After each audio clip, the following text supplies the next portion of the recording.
नमस्ते, good morning. सबैजना सन्चै हुनुहुन्छ होला भन्ने पूर्ण आशा गरेको छु।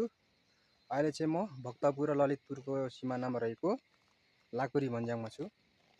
यहाँबाट विभिन्न स्थानका राम्रो हाम्रो स्थानहरूको भ्यूहरू देख्न पाइन्छ।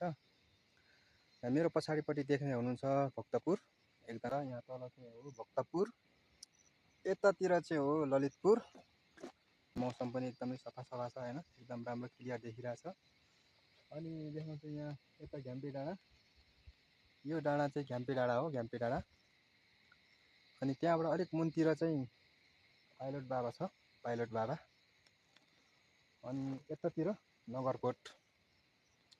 तपाईँहरू पनि घुम्न चाहनुहुन्छ भने आउनु होला टेरेसेस रिसोर्ट एन्ड स्पामा। यहाँबाट हिमाल देख्न सकिन्छ। आज एकदम है बादल लागिरहेछ है, बादल लागिरहेछ, तर पनि एकदम सामान्य ठिकै छ मौसम आजलाई। राम्रो ठाउँ छ, वरिपरि यस्तो देख्न पाइन्छ। हेली ल्यान्डिङ गर्ने ठाउँ हो यो चाहिँ, हेर्न सक्नुहुन्छ। यता पछाडितिर एकदम घाम लागिरहेछ आज है, घाम लागेपछि शीतल शीतलै छ, यहाँतिर एकदम शीतल हुन्छ।